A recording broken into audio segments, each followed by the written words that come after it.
का जिसको हम लोग बोलते थे गोइंग कंसर्न। गोइंग कंसर्न एक फंडामेंटल अकाउंटिंग अजम्पशन होता है। गोइंग कंसर्न कॉन्सेप्ट को हर वो एंटिटी फॉलो करता है जो भी अपना फिनेंशियल स्टेटमेंट बनाता है।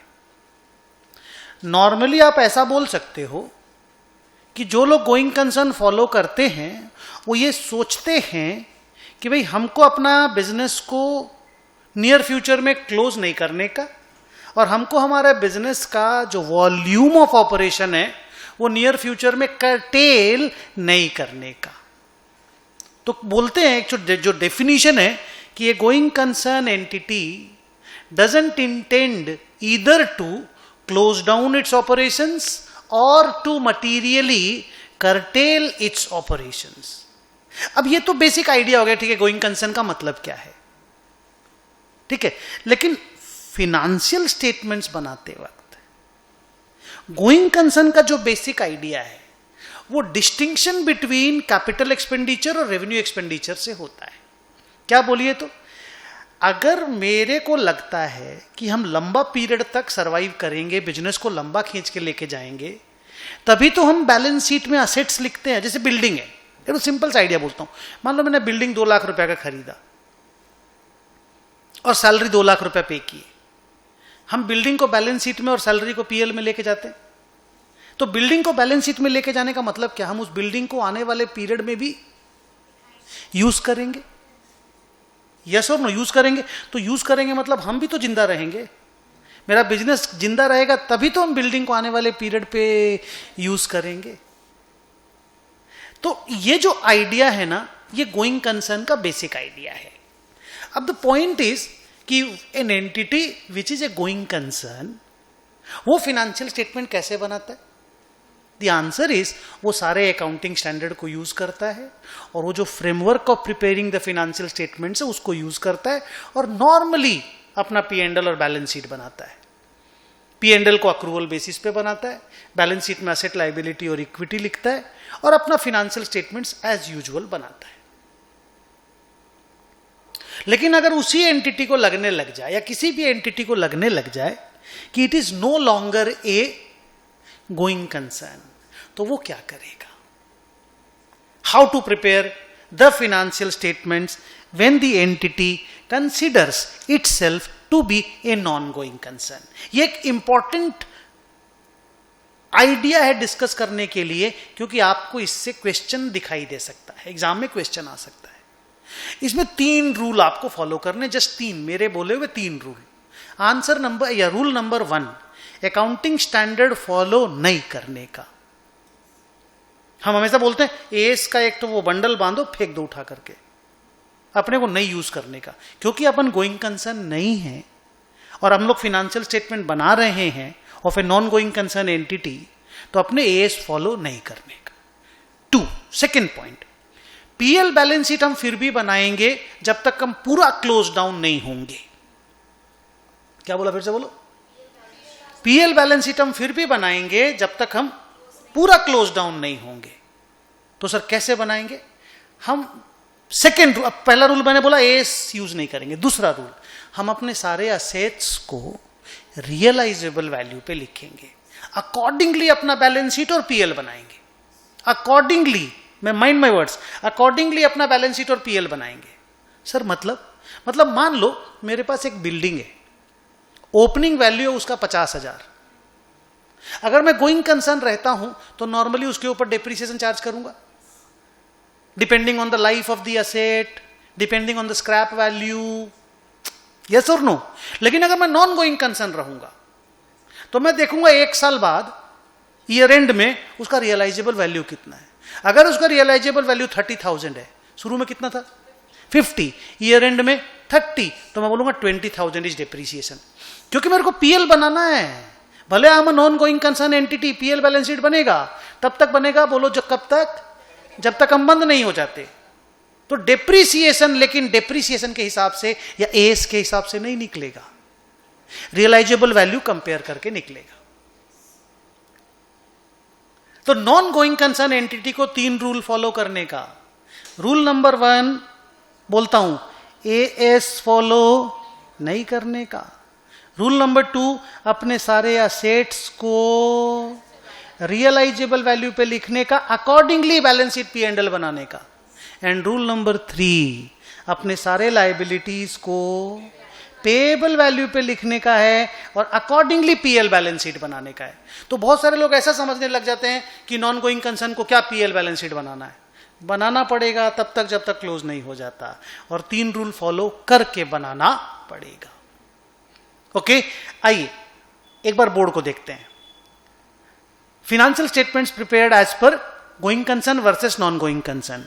गोइंग कंसर्न का नोट्स बोलता है कि the concept of going concern is that the life of the business is perpetual. The businessman doesn't have an ये देखो डेफिनेशन है, the businessman doesn't have an intention to get the business liquidated, neither does he want to curtail the operations materially. Important बात को highlight किए, a going concern entity will follow all the accounting standards as usual. तो आप अपने बचपन से लेकर के आज तक जैसे भी पीएल बैलेंस शीट बनाए ना, वो गोइंग कंसर्न का ही रूल था। लेकिन नॉन गोइंग कंसर्न एंटिटी क्या करता है? It doesn't follow any accounting standards, it measures its assets and liabilities at realizable values and payable values. Important बात, और AS1 में भी पढ़ोगे, बहुत जगह पे और भी पढ़ोगे, जो भी नॉन गोइंग कंसर्न एंटिटी होता है वो fundamental accounting assumption of going concern को फॉलो नहीं करता, तो उसको डिस्क्लोजर देना पड़ता है कि भाई financial statements are not prepared as per going, नहीं as per going concern. As per as तो ऑडिटर क्वालिफाई करेगा, लेकिन वो तो तब करेगा जब आप गोइंग कंसर्न का कंपनी है और आप एज फॉलो नहीं कर रहे हैं। जब आप खुद ही नॉन गोइंग कंसर्न है तो आपको तो ऐसे भी मालूम आप एज फॉलो नहीं करेंगे। So the idea is my financial statements are not prepared as per going concern, वो मुझे एक नोट में लिखना होगा, और ये भी लिखना होगा and assets and liabilities are measured at realizable and payable values. Got the point clear? इसी पैरा में या इसी पॉइंट में एक आइडिया छोटा सा कि डेफर्ड एक्सपेंडिचर किसको बोलते हैं, डेफर्ड कॉस्ट किसको बोलते हैं। अगर किसी एक्सपेंडिचर को मुझे पीएल में भेजना है और मैंने नहीं भेजा पूरा या आधा, तो मुझे बैलेंस शीट में लेकर के जाना पड़ेगा, उसको डेफर्ड कॉस्ट या डेफर्ड रेवेन्यू एक्सपेंडिचर भी बोलते हैं। एस में डेफर्ड रेवेन्यू एक्सपेंडिचर का कॉन्सेप्ट ऑलमोस्ट खत्म हो गया है, एक दो जगह पे जिंदा बचा हुआ, जैसे बोरोइंग कॉस्ट वगैरह को आप डेफर कर सकते हो, ग्रांट वगैरह को आप डेफर कर सकते हो, in the times to come आप लोग पढ़ोगे, ठीक है। लेकिन अगर कोई आपको बोले कि भाई मैंने एडवर्टाइजमेंट कॉस्ट इनकर किया था 20 लाख रुपया और मैं बैलेंस शीट में उसको डेफर कर रहा हूं, आप कर नहीं सकते, लेकिन मान लो आपने किया, ठीक है। मैं बोलूं उसका रियलाइजेबल वैल्यू कितना है, 0 है या नहीं है, बताइए। क्या असेट को ना बेच पाओगे यार, एक्सपेंडिचर को, डेफर्ड एक्सपेंडिचर को थोड़ी बेच पाओगे। तो हमेशा याद रखना डेफर्ड कॉस्ट का रियलाइजेबल वैल्यू 0 होता है। तो जो लोग नॉन गोइंग कंसर्न वाले रहेंगे ना, वो डेफर्ड कॉस्ट को 0 पे वैल्यू करेंगे। क्लियर है? और डेफर्ड कॉस्ट किसको बोलते हैं? अगर किसी एक्सपेंडिचर को मैं पीएल में नहीं भेज के बैलेंस शीट में भेज दिया तो that becomes my deferred cost. Okay, basically deferral allowed नहीं है इंडिया में, लेकिन कुछ कुछ एज में डेफरल अलाउड है। ओके, नाउ एक छोटा सा एग्जांपल डिस्कस करते हैं। आप लोगों को लिखना विखना नहीं, आप लोगों को जस्ट देखना है कि कोई एंटिटी गोइंग कंसर्न का बैलेंस शीट कैसे बनाता है, नॉन गोइंग कंसर्न का कैसे बनाता है। एग्जांपल पढ़ते हैं कि balance sheet of a trader on 31 March 2021 is given below. Capital 60,000, P&L 25, 10% loan 35, payable 10,000, PP 65,000, stock 30, trade receivable 20, deferred expenditure 10, bank 5,000। अच्छा, इसमें मान के चलो कि ये deferred expenditure allowed to be taken to the balance sheet है, माने आज पर एस ही है ये किया हुआ, आप इसको गलती मत समझना। ओके, नेक्स्ट एडिशनल इंफॉर्मेशन में बोला कि the remaining life of the property plant and equipment is 5 year. तो अगर कोई गोइंग कंसर्न एंटिटी हुआ तो 5 साल में डिप्रिशिएट करेगा। प्रॉपर्टी प्लांट एंड इक्विपमेंट का ओपनिंग WDV 65,000 है, स्क्रैप अगर 0 है, 13,000 का डिप्रीसिएशन होगा। इस क्वेश्चन में स्क्रैप नहीं दिया हुआ है, मैं पढ़ूंगा अभी, आपको पता चलेगा। तो गोइंग कंसर्न वाला एंटिटी 13,000 रुपया डिप्रीसिएशन लिखेगा, लेकिन नॉन गोइंग कंसर्न वाला असेट का रियलाइजेबल वैल्यू चेक करेगा। मैं आगे पढ़ता हूं। The pattern of the use of the asset is even, that means SLM depreciation follow होगा। The net realisable value of property plant and equipment on the last date is 60,000। तो non going concern वाला entity 5,000 का depreciation record करेगा, PL वो भी बनाएगा। Second point, the traders purchases and sales for the current year is 4 lakh and 4.5 lakh respectively. ये going concern और non going concern में अलग अलग हो नहीं सकता, बिकॉज यहां कोई रियलाइजेबल पेएबल वैल्यू का बात ही नहीं है। Third point, the cost and NRV of the stock is 32,000 and 40,000 respectively. अब कोई गोइंग कंसर्न वाला अगर एंटिटी रहा तो स्टॉक को कॉस्ट और NRV which ever is lower पे वैल्यू करेगा एस के हिसाब से, तो वो कितने पे वैल्यू करेगा? 32,000 पे। लेकिन अगर कोई नॉन गोइंग कंसर्न एंटिटी है तो वो तो रियलाइजेबल वैल्यू पे ही वैल्यू करेगा, तो वो लिखेगा 40,000। ये क्लोजिंग स्टॉक है। फोर्थ पॉइंट, एक्सपेंसेस 14,900 है, जिसके अंदर इंटरेस्ट का अमाउंट 3,500 भी इंक्लूड किया हुआ है। या तो आप टोटल एक्सपेंस को एक साथ लिख दो, या फिर इंटरेस्ट को और अदर एक्सपेंस को बाइफरकेट कर दो। अच्छा रहता है बाइफरकेट कर देना। तो 14,900 को अगर अलग अलग कर देते हैं तो अदर एक्सपेंस कितना बनता है? 14,900 माइनस 3,500, 11,400, 11,400, और इंटरेस्ट का 3,500 अलग से डेबिट होता है। इन सब आइटम में गोइंग कंसर्न और नॉन गोइंग कंसर्न में कोई डिफरेंस नहीं होता। Next, deferred cost is amortised equally over 4 years. तो गोइंग कंसर्न वाला एंटिटी क्या करेगा? 4 साल में धीरे धीरे अमोर्टाइज करेगा। अलाउड है उसको अमोर्टाइज करना। तो वो 10,000 का डेफर्ड एक्सपेंडिचर है, 2,500 रुपया पीएल में लिखेगा और 7,500 रुपीज बैलेंस शीट में लिखेगा। लेकिन अगर कोई नॉन गोइंग कंसर्न है तो पूरा 10,000 रुपीज पीएल में ले जाएगा, क्योंकि बैलेंस शीट में तो उसको 0 लिखना पड़ेगा, रियलाइजेबल वैल्यू इज 0, तो पूरा 10,000 को उसको राइट ऑफ करना पड़ेगा। Next, trade receivable year and में 25,000 है, out of which 2,000 is doubtful. तो गोइंग कंसर्न वाला आराम से 2,000 को पीएल में ले जाएगा और बैलेंस यहां प्रोविजन फॉर बैड डेट बना करके और 23,000 में बैलेंस शीट में लिख लेगा, debtors less PBDD. Collection of another 4,000 depends on successful reinstallation of certain product supplied to the customer. अगर कोई गोइंग कंसर्न एंटिटी है तो आराम से ये री इंस्टॉलेशन कर पाएगा, तो हमेशा का बिजनेस है उसका। लेकिन कोई अगर नॉन गोइंग कंसर्न एंटिटी है तो ये सब काम तो वो नहीं कर पाएगा, भाई धंधा ही उसका बंद हो रहा है, तो उसका ये 4,000 का डेटर भी रिकवरेबल नहीं हो पाएगा। तो गोइंग कंसर्न वाला एंटिटी बैड डेट का 2,000 रुपया का प्रोविजन बनाएगा, लेकिन नॉन गोइंग कंसर्न वाला एंटिटी बैड डेट का 6,000 का प्रोविजन बनाएगा। तो बैलेंस शीट में गोइंग कंसर्न वाला एंटिटी 25 माइनस 2, 23 का डेटर लिखेगा। नॉन गोइंग कंसर्न वाला एंटिटी 25 माइनस 6, 19,000 बैलेंस शीट में लिखेगा। एकदम लॉजिकली समझ में आ रहा है। 10 मार्क्स का क्वेश्चन आता है और बहुत पॉपुलर है। Next point, closing trade payable is 12,000 which is likely to be settled at 5% discount. जो गोइंग कंसर्न रहेगा वो तो इस 5% को इनकम में लिख नहीं पाएगा, क्योंकि ये against the concept of prudence है। तो वो पूरा 12,000 रुपया का एक क्रेडिटर बैलेंस शीट में लिखेगा और ये 600, 12,000 का 5%, 600 अपने इनकम में नहीं लिखेगा। लेकिन जो नॉन गोइंग कंसर्न है उसको तो क्रेडिटर को पे करना ही है जल्दी से जल्दी, तो उसको ये डिस्काउंट मिल जाएगा। तो वो 600 रुपीज का इनकम पीएल में लिखेगा और बैलेंस शीट में क्रेडिटर्स को 11,400 में लिखेगा। आपको दोनों का डिफरेंस समझ में आ रहा है और फील कर पा रहे हो गोइंग कंसर्न और नॉन गोइंग कंसर्न कैसे डिफर कर रहा है। Next point, closing cash balance is 37,100। इसका कोई रियलाइजेबल वैल्यू अलग नहीं होता, कैश कैश होता है गोइंग कंसर्न के लिए भी और नॉन गोइंग कंसर्न के लिए भी। There is an early prepayment penalty of 2,500 for the loan।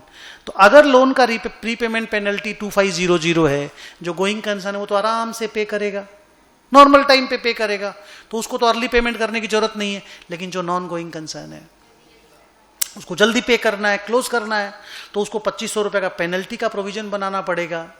जल्दी बोलिए। और इसको बैलेंस शीट के लाइबिलिटी साइड में भी लिखना पड़ेगा। क्लियर है? आइए आगे चलते हैं। लिखा कि you are required to prepare profit and loss account and balance sheet of the trader, both assuming it is a going concern and assuming it is a non going concern। Difference हम लोग सारा discuss कर लिए। अब जब real PL और balance sheet बना रहे हैं तो आइए डिस्कशन करते हैं उसको।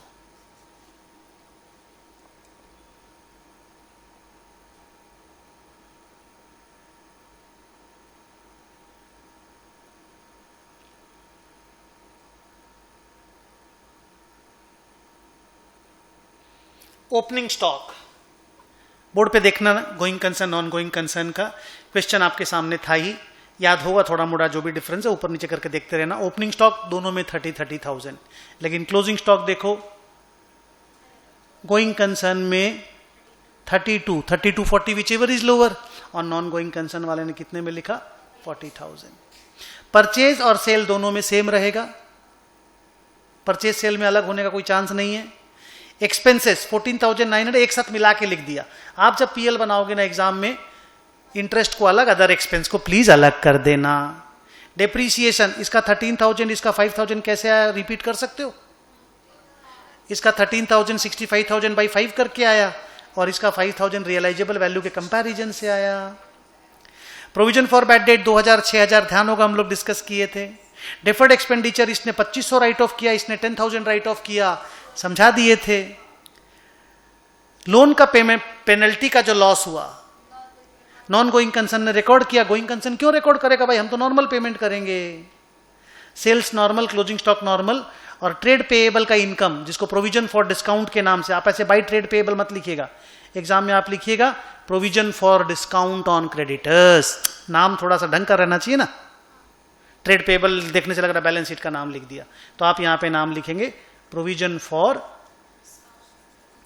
Discount on creditors.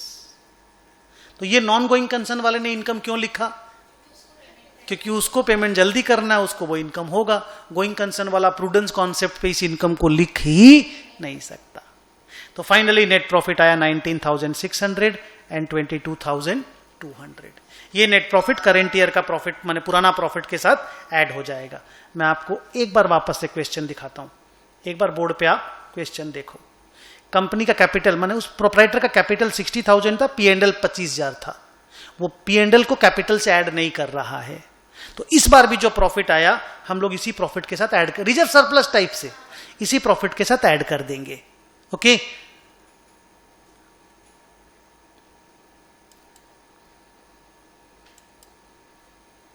पीएनएल समझ में आ गया था पूरा।